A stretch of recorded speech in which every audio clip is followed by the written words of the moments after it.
আল্লামা সাঈদীর সর্বশেষ দিনটাও এমন একটা হাসি দিয়েছেন যে হাসি কিয়ামত পর্যন্ত বাংলাদেশিরা মনে রাখবে। রাখবে না রাখবে না? আর অন্য যত আল্লাহর ওলি আছে ওদের ধরার পরে নেটওয়ার্ক চলে যায়, হাঁটছে তা মনে হচ্ছে যে পিছন থেকে টাইম দিচ্ছে। আর আমাদের নেতাদের পায়ে ডান্ডা বেড়ি, হাতে হাত করা, তারপরে দৌড়ে যে গাড়িতে উঠে নে কোয়ানে নিবি নে। ঠিক না বেঠিক? কথা কয় না। কারণ কি? কারণ কি? কারণ আমার ভাইজান গরু পুষেছে, গরু পুষা পর্যন্ত পালন করে। কি পালন করে? গরু। এই গরু পালন করে, সকালবেলা গরু মাঠে ছেড়ে দিয়ে এসেছে খাওয়ার জন্য। এখন তো 5ই আগস্টের পরে ব্যস্ততা বেড়ে গেছে, এখানে মিটিং, ওখানে মিছিল, এখানে সমাবেশ, ওখানে তিরানের চাল দিতে হবে, ওখান থেকে মেরি খাতি এখন নেই, আগে ছিল। তো যাই হোক, খাই সে গোপনে খালে খালি যা পারে করবে, ও নিয়ে আমি যশোরের মানুষই কেনেও কই লাভ নেই। ভাইয়েরা আমার, এখন এই যে ব্যস্ততা বেড়ে গেছে, গরু মাঠে এ বাড়িতে আনার মতো লোক নাই। এই গরু যখন মাঠে গিয়েছে, সুন্দরবন কিংবা পাশে ধরে নেন কোন বন আছে, বন থেকে একটা বাঘ বের হয়ে গরুকে করেছে তারা দৌড়ানি দিয়েছে ধরার জন্য। গরুকে যখন ধরার জন্য বাঘ দৌড়ানি দিয়েছে, গরুও দৌড়ায়, বাঘও দৌড়ায়। বাঘের গতি আর গরুর গতি কি সমান হবে? না, সমান হবে না।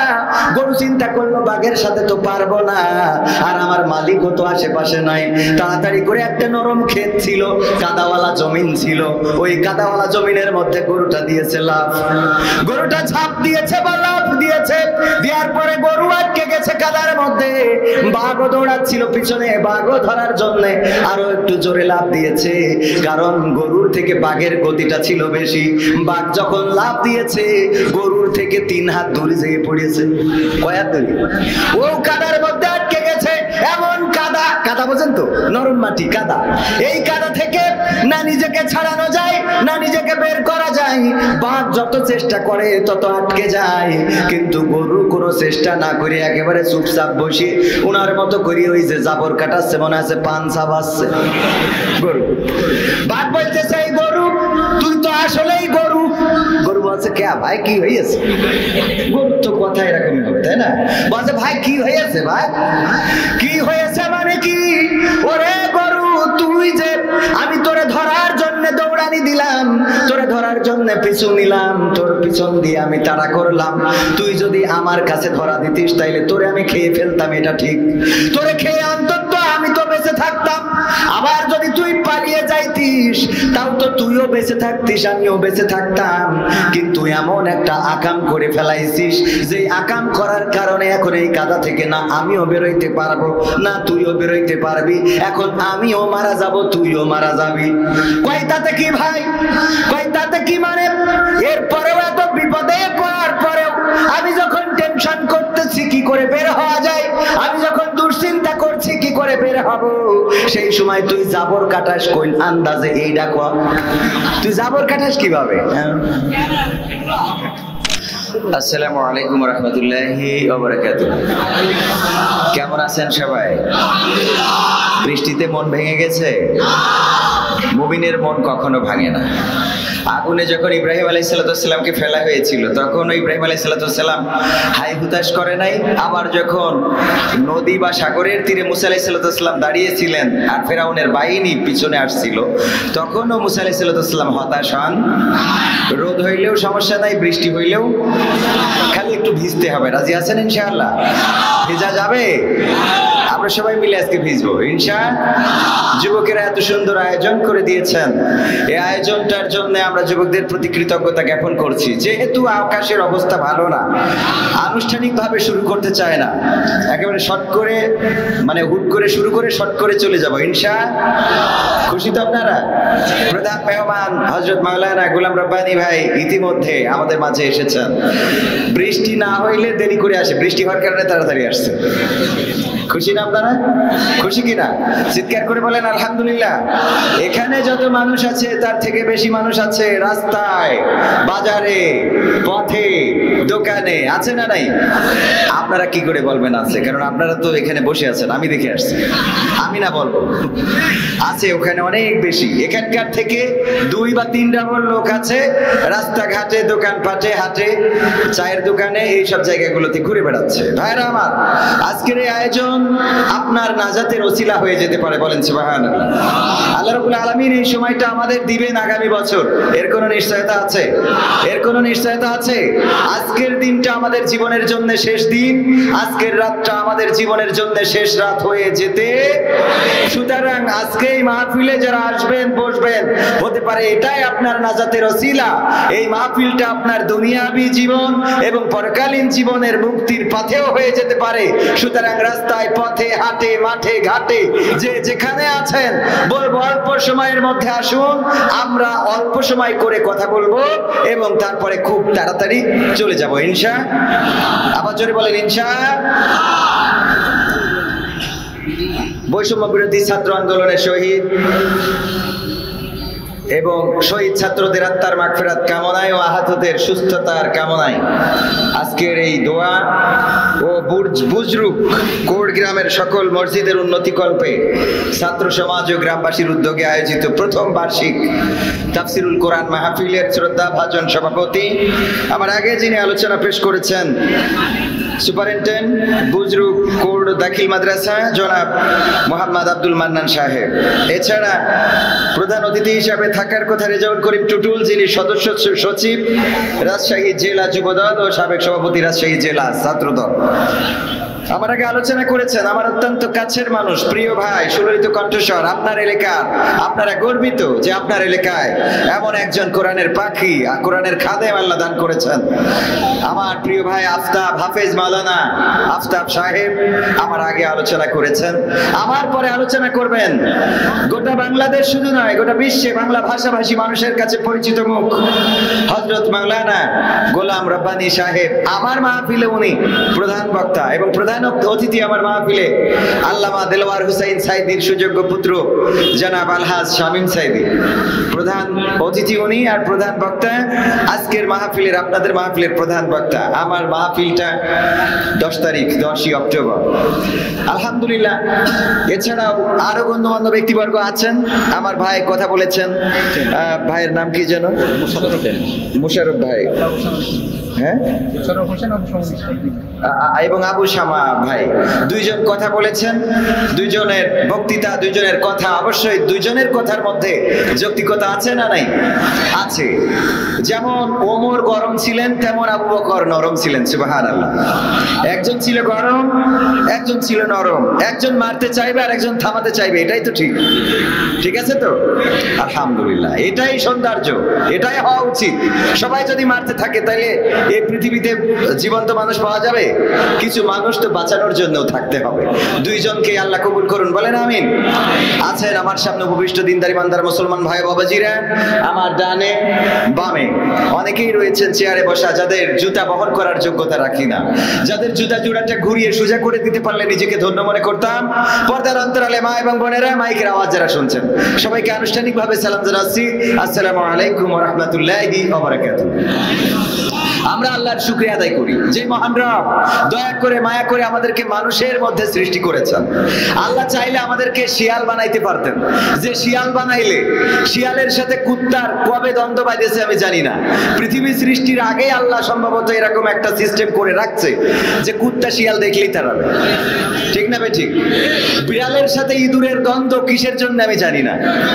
ইঁদুরের সাথে বিড়ালের দ্বন্দ্ব, এই যে দ্বন্দ্ব পৃথিবী সৃষ্টির আগে আল্লাহ করে রাখছেন যে বিড়াল ইঁদুর দেখলেই ধরবে। খেয়াল করেছেন কখনো? ইঁদুর কি বিড়ালের ওই ধানের খেতে যে বাসুই দিয়েছে, বাসুই দিয়া বোঝেন, মই দিয়েছে? ইঁদুর তো বিড়ালের কোনো ক্ষতি করে নাই, কিন্তু বিড়ালের কাজ হলো প্রতিদিন প্ল্যান করে ইঁদুরকে ধরা। আল্লাহ চাইলে আমাদের এরকম বিড়াল, ইঁদুর, শিয়াল শিয়াল কুত্তা বানাইতে পারতেন না? পারতেন না? যে আল্লাহ না বানাই মানুষ বানাইছেন, সে আল্লাহর শুকরিয়া আদায় করবো কিনা?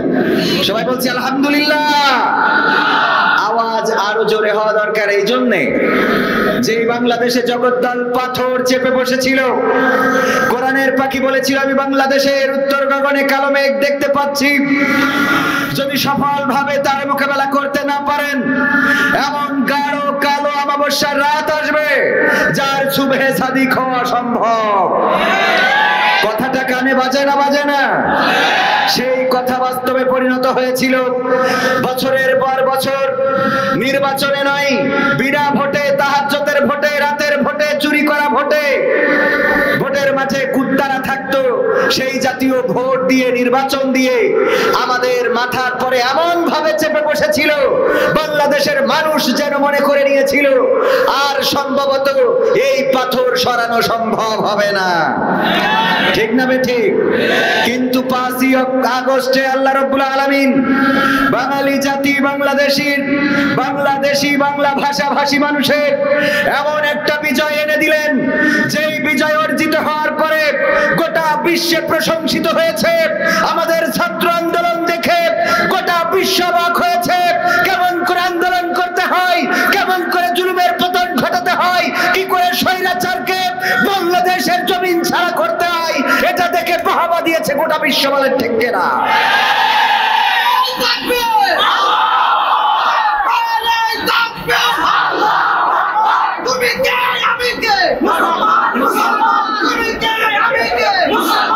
সম্মানিত ভাইয়েরা, আমরা দাড়ি রাখার অধিকার হারিয়েছিলাম, আমরা টুপি পরার অধিকার হারিয়েছিলাম, আমরা টাকনুর উপরে কাপড় পরার অধিকার হারিয়েছিলাম, আমরা মসজিদে বসে কোরআন হাদিস চর্চা করার অধিকার হারিয়েছিলাম। এখন সেই মসজিদে কোরআনের চর্চা হবে, হাদিসের চর্চা হবে। মসজিদ শুধুমাত্র নামাজের জন্য নয়, মসজিদ হলো সেখান থেকে নেতা আদেশ করবেন আর সেই আদেশ সমাজে বাস্তবায়িত হতে হবে। মসজিদের ইমাম যেই সিদ্ধান্ত নেবেন সেই সিদ্ধান্ত গ্রামবাসীকে মেনে নিতে হবে। ইউনিয়ন পরিষদের ইমাম সাহেব যেইভাবে নেতৃত্ব দিবেন সেই নেতৃত্ব ইউনিয়নের সকল সর্বস্তরের লোকজনের মেনে নিতে হবে। ইমাম সাহেবকে বলা যাবে না হুজুর চাকরি বাঁচাইতে চাইলে এই অ্যাঙ্গেলে কথা বলবেন না। এই কথা যে বলবে তাকে মসজিদের কমিটিতে নয়, মসজিদের মুসল্লি থেকেও নামটা কেটে দেওয়া হবে। কারণ ইমাম কথা বলবে আল্লাহকে ভয় করে, কোনো মানুষকে ভয় করে নয়। ইমাম কথা বলবে কোনো চেয়ারম্যানকে ভয় করে নয়। ইমাম কথা বলবে কোনো আওয়ামী লীগ, বিএনপি, জামাত, জাসদ, বাসদ, হেফাজত, মাযহাব, লা মাযহাবকে ভয় করে নয়। ভয় করবে কাকে? কারণ কি আমাদের একদিন আল্লাহর কাছেই দাঁড়াতে হবে। ঠিক না ঠিক? আমার নেতা আমাকে বাঁচাতে পারবে না, ডাক্তার শফিকুর রহমান আমার জন্য সুপারিশকারী হবে না, আমার জন্য বেগম খালেদা জিয়া সুপারিশকারী হবে না, আর আওয়ামী লীগের মাননীয় সাবেক প্রধানমন্ত্রী সে তো আগেই চলে গেছে।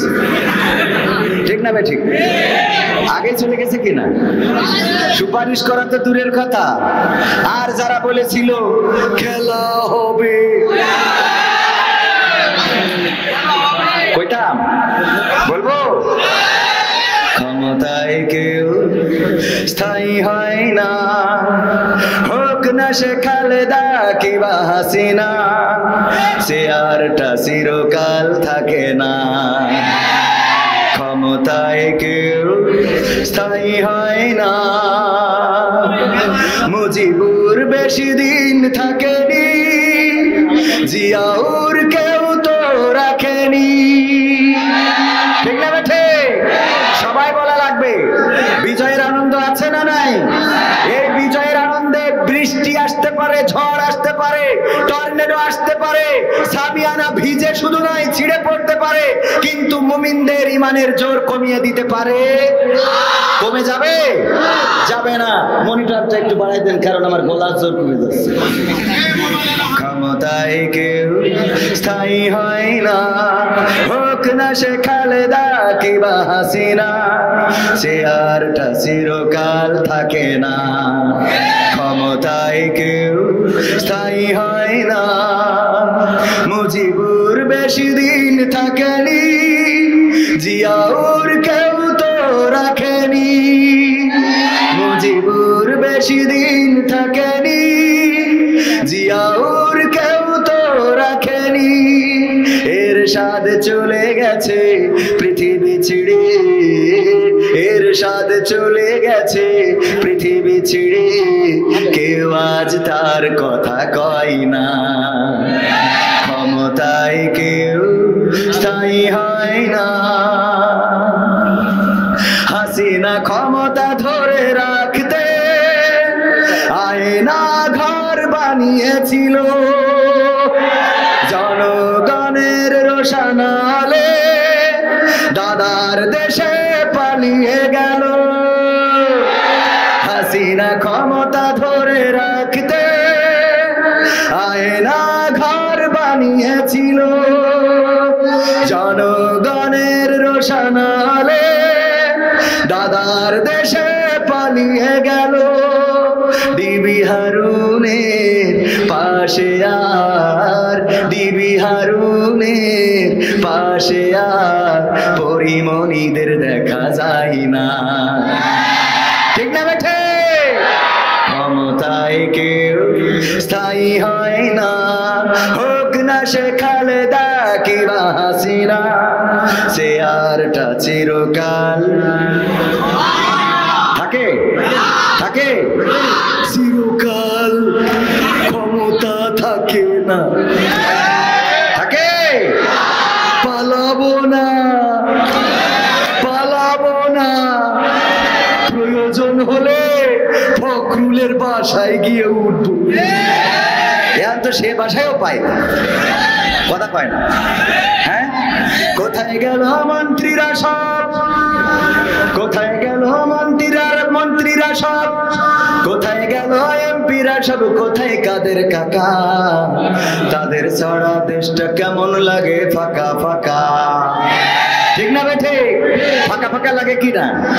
কত রকম কথা আমরা শুনতে পাইতাম, এখন তো সেই কথাগুলো শোনা হয় না।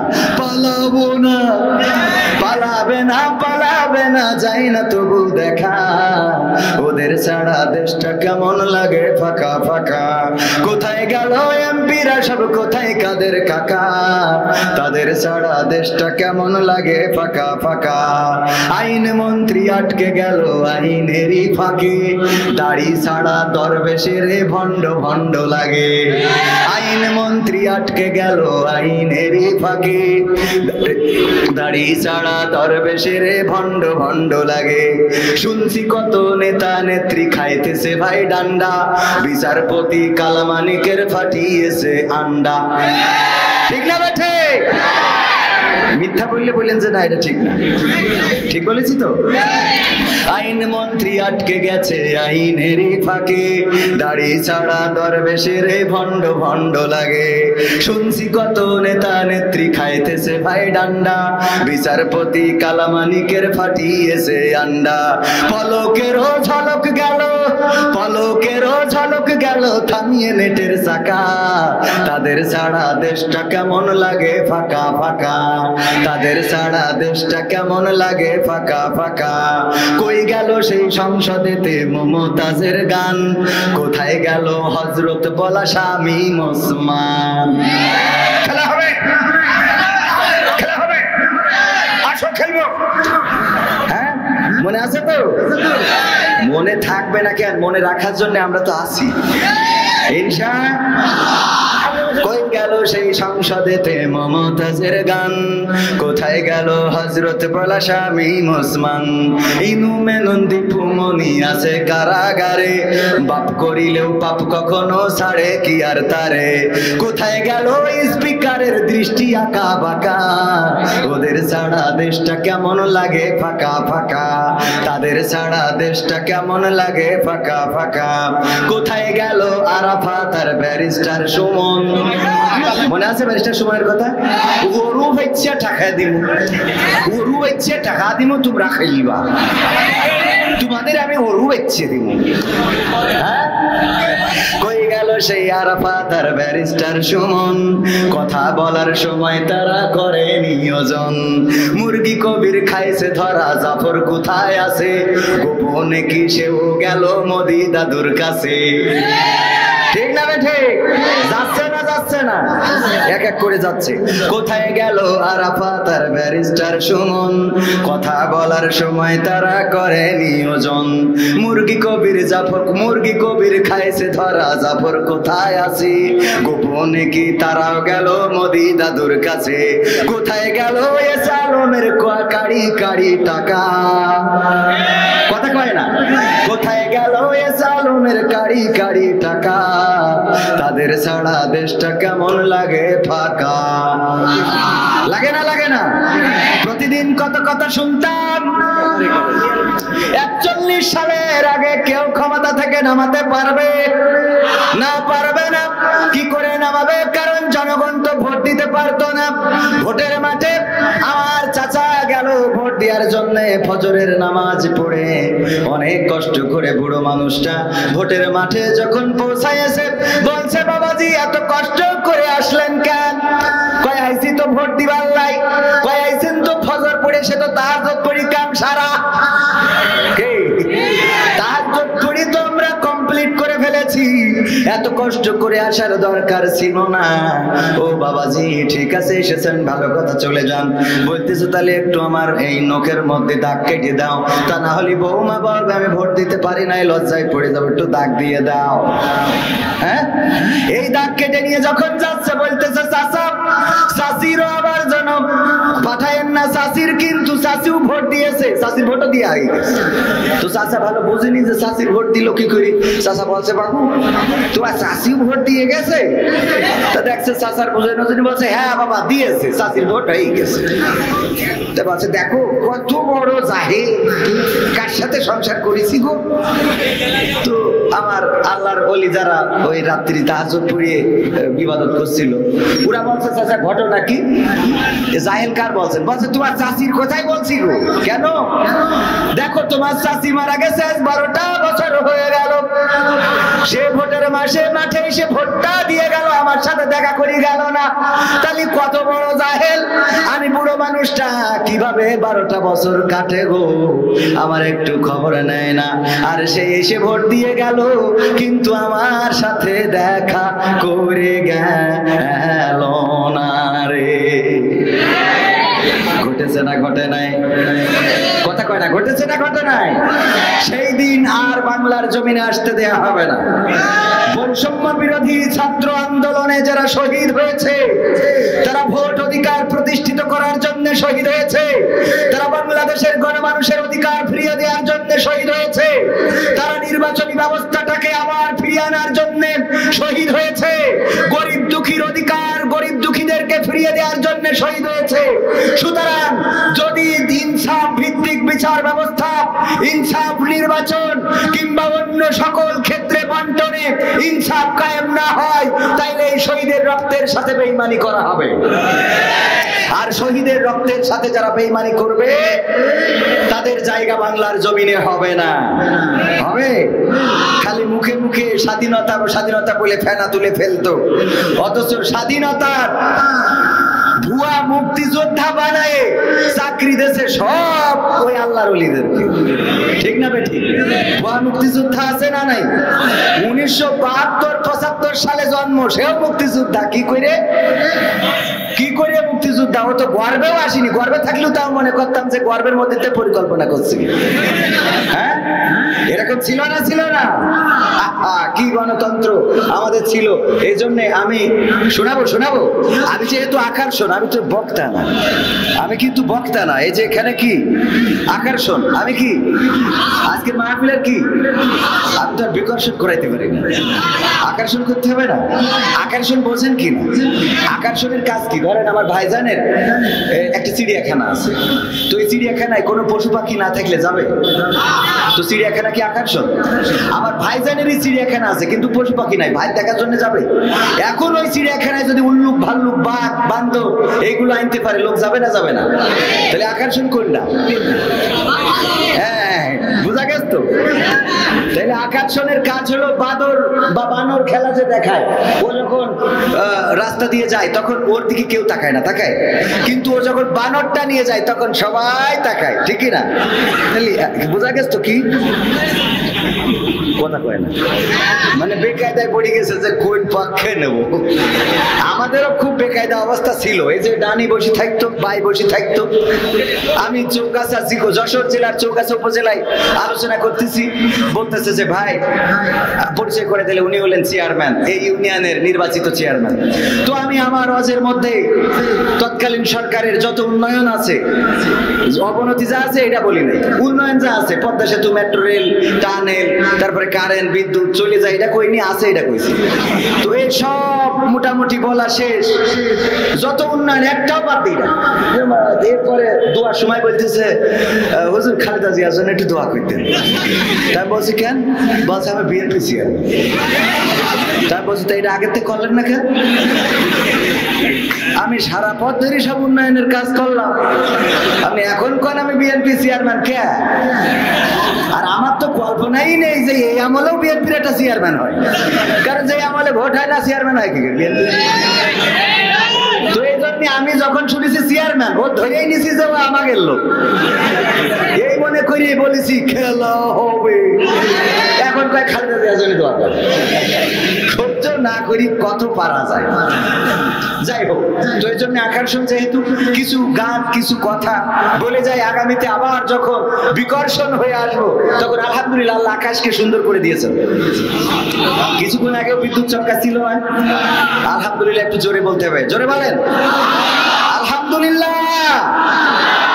আল্লাহ শুকরিয়া আদায় করলে আল্লাহ নিয়ামত বাড়িয়ে দেন, সুবহানাল্লাহ, নিয়ামত বাড়িয়ে দেন।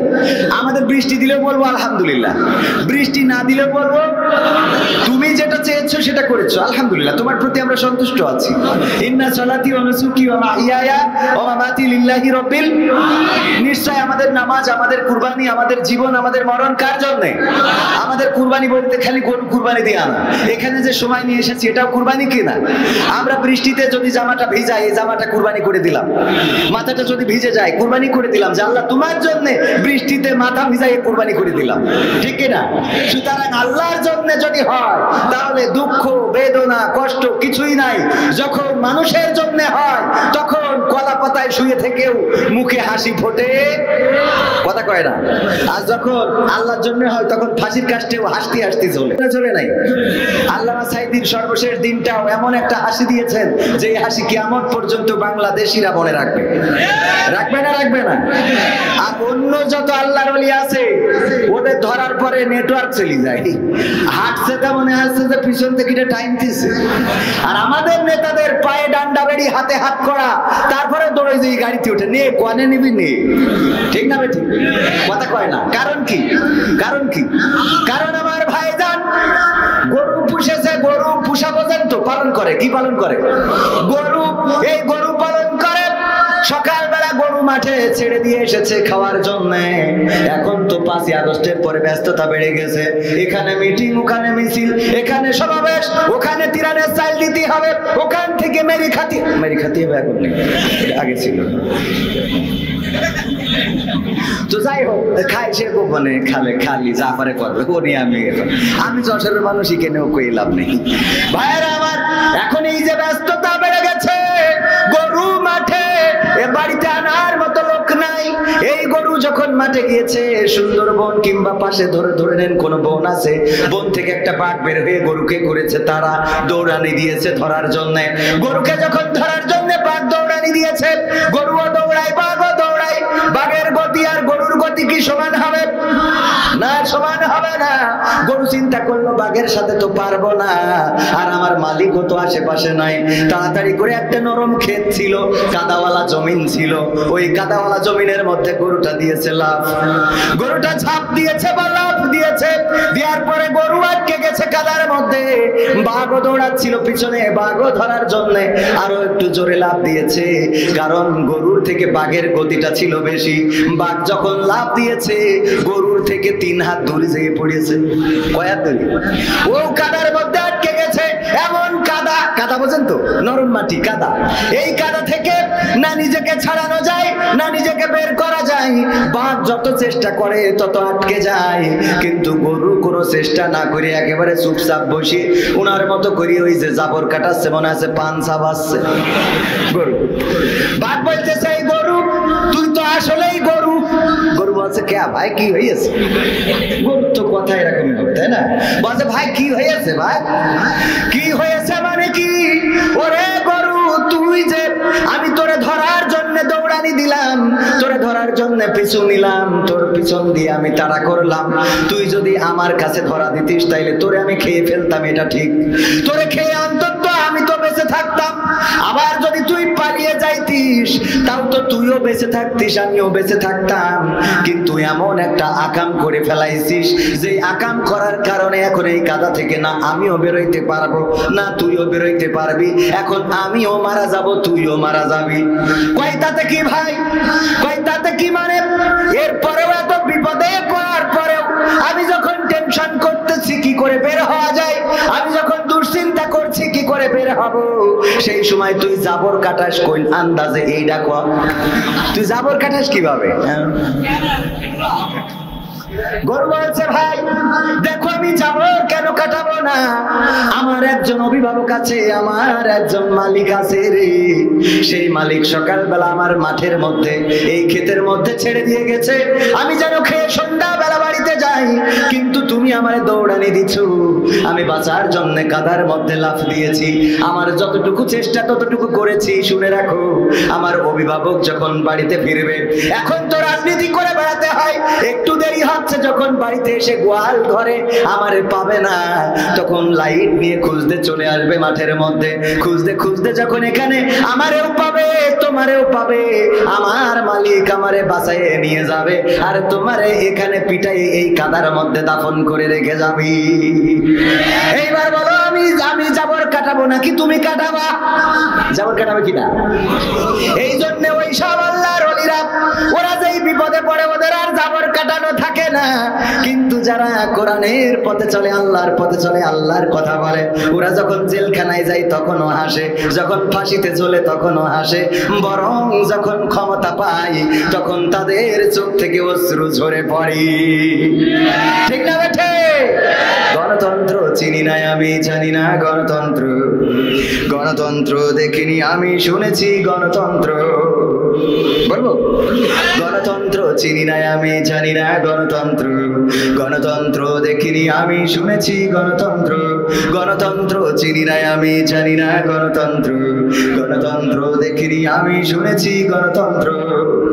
শুনেছিলাম আমি বাংলাদেশে গণতান্ত্রিক রাজা, যখন যারে মনে চেয়েছে ধরে দিয়েছে সাজা। শুনেছিলাম আমি বাংলাদেশে গণতান্ত্রিক রাজা, যখন যারে মনে চেয়েছে ধরে দিয়েছে সাজা। কাউকে দিয়েছে ফাঁসির দণ্ড রেখেছে আয়না ঘরে, কাউকে আবার লাশ বানিয়ে ভাসিয়েছে সাগরে। আপনাদের মনে হচ্ছে আমি যেগুলো বলছি মনে হয় বিশ্বাস হচ্ছে না? আছে তো এই চেয়ারম্যান গুলোতে একটাও কথা কয় না। পার্টিতে বসে তারা তো তারা একটু বলে, আমি তো বেকায়দায় পড়ে চেয়ারে বসেছি, আমি না হয় পার্টিতে বসে ওয়াজ করতাম, আমার তো ওই যোগ্যতা নেই চেয়ারে বসার। আপনারা বসাইতেছেন, এখন কি করবো? মাইকও সেটিং করে রেখেছি এখানে, না হলে ওখানে যাই বলতাম। একটু মাঝে মাঝে আওয়াজ দেন, গলার আওয়াজ দিয়ে যাবে না মাঝে মাঝে? একটু আওয়াজ যদি না দেন, এই রাজশাহী তো একটা পপুলার অঞ্চল। রাজশাহী মানে কি? রাজশাহী বিশ্ববিদ্যালয় মানে সবসময় আতঙ্কের নাম, ঠিক না বেঠিক? তো সেই রাজশাহী বিশ্ববিদ্যালয়ের আশেপাশে আপনাদের বাড়ি, সুতরাং আপনাদের গলার আওয়াজ হবে একটা অন্যরকম। সে আওয়াজই দেখছেন এটা হইল, আওয়াজ কি দেওয়া যাবে? আওয়াজ দেওয়া যাবে, হ্যাঁ ইনশাআল্লাহ। এইবার আছে, হ্যাঁ ভয় পাইছেন? এইটা করলে ভয় লাগে না? খেলা হবে, ভয় লাগে? আর ভয়ের কিছু নেই, খেলা হবে তো রিফারি প্লেয়ার মাঠ বল সব থুইয়ে চলে গেছে, ঠিক না বে? ঠিক, সব রেখে চলে গেছে। আর বাবা থাকতো, এখন আবার হুমকি দিচ্ছে যে সব একটা একটা করে দেখি নেওয়া হবে, সব এক এক করে দেখবে, একটা একটা করে দেখবে। আরে এত হুমকি কেন বাবারে? যা করে চলে গেছিস, আওয়ামী লীগের লোকের পদ শুধু তওবা করলে হবে না, ওরা তওবা তো করতে হবে, সাথে গাই গরুর দুধে গোসলও করা লাগবে। যে এমন নেতার অনুসরণ করেছে, সে নেতা ওকে ফেলাইতে হেলিকপ্টারে উঠে চলে গেছে। কথা কয় না? আরে নেতার সামনে মরে যাবে, ফাঁসির কাস্টে চলবে, তবে রেখে চলে যাবে কেন? এখনো ওদের পক্ষ নিয়ে যারা কথা বলবে, ওদের পোশা খানায় চুবাইনো ছাড়া কোনো রাস্তা নেই। তোর যদি বিবেক না হয়, তোর পোশা কাদা পানি দিয়ে গোসল করানো ছাড়া কোনো রাস্তা নেই। তোর এখনো বিবেক হলে তুই কার অনুসরণ করিস? আরে বাবা, আমার রাসূল সাল্লাল্লাহু আলাইহি সাল্লাম আমাদের নেতা। বলেন তো, সাহাবীদের রেখে সাহাবীদের ফেলে রেখে বিপদে ফেলাইছি জীবনে কোন জায়গায় চলে গেছে? যুদ্ধের ময়দান থেকে চলে গেছে। ছাত্ররা যুদ্ধ করতেছে, ও বাবা থেকে হেলা রুটি গুছাই নিয়েছে, বলছে দাদা আসো।